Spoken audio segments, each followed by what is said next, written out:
ವಾರ್ಷಿಕ ಕೌಟುಂಬಿಕ ಹಾಕಿನಮ್ಮೆ ಬಿಟ್ಟರೆ ಸಮಾವೇಶವೊಂದರಲ್ಲಿ ಒಂದು ಸಮುದಾಯವು ಪೂರ್ಣವಾಗಿ ತೊಡಗಿಸಿಕೊಂಡ ಅಪೂರ್ವ ಸನ್ನಿವೇಶಕ್ಕೆ ಶುಕ್ರವಾರ ಕೊಡಗು ಸಾಕ್ಷಿಯಾಯಿತು.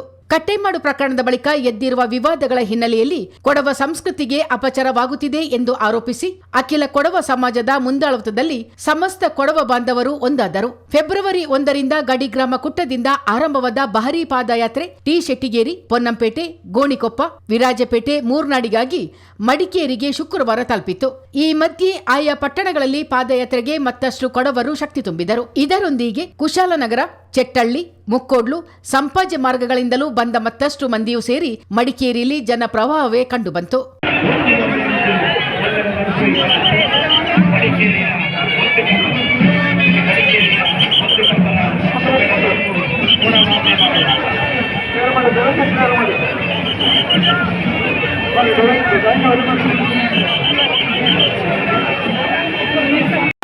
ಆರನೇ ದಿನ ಆಕೇರಿ ನಾಳು ನಂಡ ಮಡಿಕೇರಿ ಕೇಂದ್ರಿತ ಮಡಿಕೇರಿ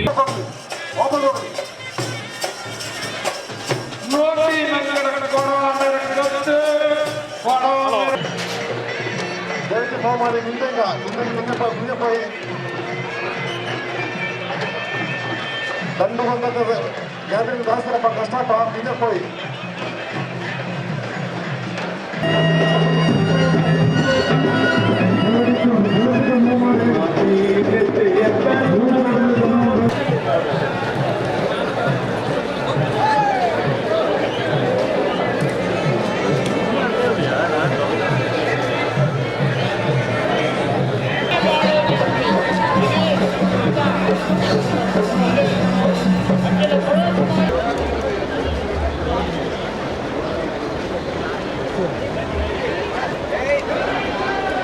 ಅವರಿಗೆ ತೊಂದರೆ ಇಲ್ಲ, ಟ್ರಾಫಿಕ್ ಎಲ್ಲ ಕ್ಲಿಯರ್ ಆಯ್ತು.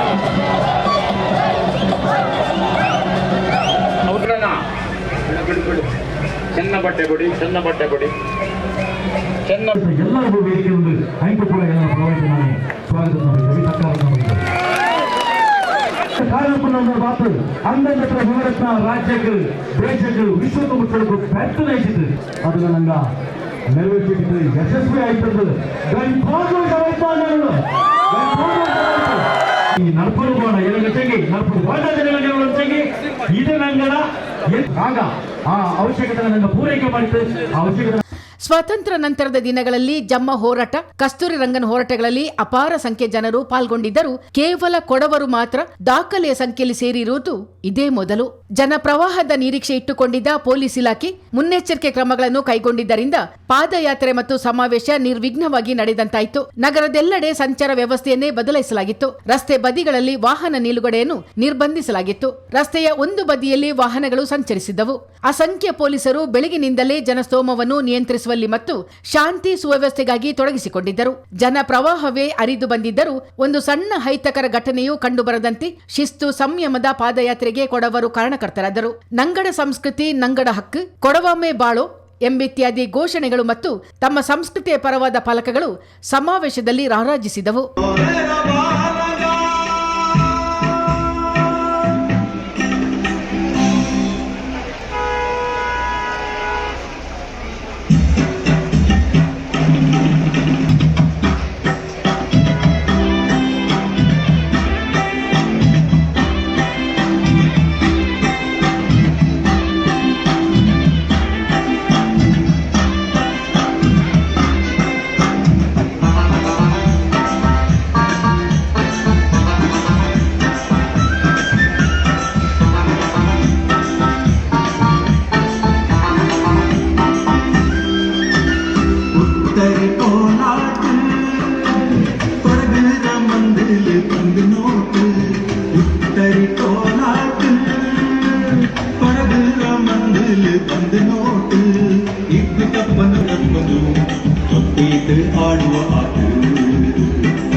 Monday.